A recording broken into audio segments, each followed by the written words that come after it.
Okay. Vamsi గారు, ఇప్పుడు ఆయన అన్నట్టు స్ట్రాటజీలు అదంతా ప్లే చేసినట్టున్నారు. బేసిక్‌గా డిస్ట్రిబ్యూటర్లు ఎవరైనా రిలీజ్‌కి ముందు ఎయాలంటే భయపడతారు. ఇప్పుడున్న సినారియోలో చాలా భయపడుతున్నారు. అంటే కంటెంట్ ఎలా ఉంటదో, ఎలాంటి రీచ్ వస్తదని. ఇది బేసిక్‌గా మీరన్నట్టు కొంచెం చిన్న సినిమా. ఆ రిస్క్ మీరెప్పుడు ప్రీమియర్‌లో రిస్క్ చేస్తుంటారు.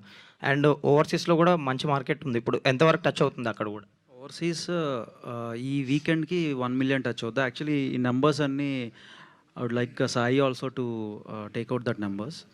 But yeah! పర్లేదు. అంటే యాహ్! సో, ఓవర్సీస్ అయితే ఈ వీకెండ్‌కి 1 టచ్ అవుతుంది. 1,000,000 టచ్ అయిపోద్ది. నేను నేను దీన్ని as I earlier said 4 weeks మూవీగా చూస్తున్నాను కాబట్టి ఇది ఒక 2,000,000కి వెళ్ళాలని నేను కోరుకుంటున్నాను. So, yeah! సింజిత్, నీ మ్యూజిక్‌కి మంచి అప్లాస్ వస్తుంది సినిమా చూసాక. నీకొచ్చిన బెస్ట్ కాంప్లిమెంట్ ఏంటి? ఈ మీ మ్యూజిక్‌కి? ఒకతను 60,000 రూపీస్ ఏసాడన్న. You deserve this money, love and respect అని ర్యాండమ్‌గా. అది అది ఏం అర్థం కాలేదు. But yeah! ఈ 'కాచాయిని' పాట తీసుకున్న ఐడియా ఎక్కడి నుంచి వచ్చింది? ఈ 'కాచాయిని' అని పాట. ర్యాప్ సాంగ్ ర్యాప్ సాంగ్ అవును. Rap song Martand friend sir అది. ఓకే. మార్తాండ్ అతను కలిసి స్టార్ట్ చేశారు జర్నీ. షార్ట్ ఫిల్మ్ అతను శరత్ గౌడ్ అని. సో అతను కాత్యాయని మార్తాండ్ మళ్ళీ లిరిక్స్ మార్చాడు దానికి. ఆ పాట పేరు కమాన్ బేబీ. అవునవును. డైరెక్టర్ గారు, మీ స్క్రిప్ట్ మేకింగ్ పక్కన పెడితే కాస్టింగ్ అన్నది 100% ఈ క్యారెక్టర్కి వీళ్ళు తప్ప ఇంకొకరు సెట్ కారేమో అన్న స్థాయిలో వాళ్ళని చూస్ చేసుకున్నారు. ముఖ్యంగా మౌలి లేకపోతే ఇంకొకరిని ఊహించగలరా ఈ ఈ క్యారెక్టర్లో? లేదండి. నేను మౌలికి చెప్పే ముందు స్క్రిప్ట్ రాసినప్పుడు మౌలిని అనుకోలేదు.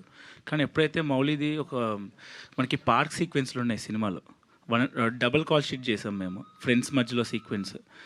మౌలి ఒక సినిమా మొత్తంలో ఒక ఎమోషనల్ సీక్వెన్స్ ఉంటుంది, ఎందుకు లవ్ చేసిందిరా నన్ను కాత్యాయని అని. ఆ సీక్వెన్స్ ఆ లొకేషన్లో చేసిన సీక్వెన్స్ని డబుల్ కాల్ షీట్లో చేసాము. ఆ అబ్బాయి వల్లే అది చేయగలిగాం. అబ్బాయి single take, close, mid, wide అన్నీ ఒకటేసారి చేసాడు. అన్ని సీన్లు రప్ప చేసాడు. ఆ రోజు ఫిక్స్ అయ్యాను, మౌలి కాకుండా ఇంకెవ్వరు చేయలేడు ఈ సినిమా అని. అండ్ ఆల్సో ఇక్కడున్న యాక్టర్స్ అందరూ చాలా సింగిల్ టేక్లో చేశారు యాక్టర్స్. సో షూటింగ్ డేస్ కూడా 32 డేస్ చేసాం. సో అంత ఫాస్ట్గా అవడానికి రీజన్ కూడా మా యాక్టర్స్.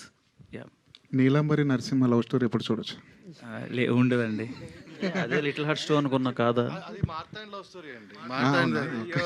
ఇది కాదండి. కాకపోతే ఆ ట్రాక్ నుంచి కూడా ఒక స్టోరీ పుట్టొచ్చేమో. అంటే ఇప్పుడు మౌలి అంత యాక్టింగ్ నేను చేయలేను. అది చేస్తా అనిపించినప్పుడు ఏమైనా రాస్తానేమో అండి. ఇప్పుడు చేస్తున్నాడు యాక్టింగ్. మౌలి, మౌలి గారు ఇక్కడ అండి. హాయ్ అండి. Hi, myself Hema Mali here. First of all congratulations for this tremendous response. చాలా చాలా బాగుంది. సినిమా ఏంటి ఎంత తొందరగా అయిపోయిందని అనిపించింది. బట్ నాకు తెలిసిన ఒక న్యూస్ ఏంటంటే ఆఫ్టర్ దిస్ ఫిలిం ఇంత మంచి సక్సెస్ అయిన తర్వాత ఒక 2 పెద్ద ప్రొడక్షన్ హౌసెస్ నుంచి మీకు కొంచెం అడ్వాన్స్లు వచ్చినాయి అని చెప్పి తెలిసింది. అది ఎంతవరకు నిజం? మీకు అండ్ మార్తాండ్ గారికి ఇద్దరికి వచ్చినాయి అంట కదా, ఈజ్ దట్ ట్రూ? మార్తాండ్కి అయితే వచ్చినాయండి. ఇద్దరు ఇంకా ఏం తీసుకోలేదు. అంటే కాల్స్ అయితే వస్తున్నాయి. ఓకే. మంచి స్టోరీ రావాలండి నాకు. అడ్వాన్స్ ఏం చేసుకుంటా నేను.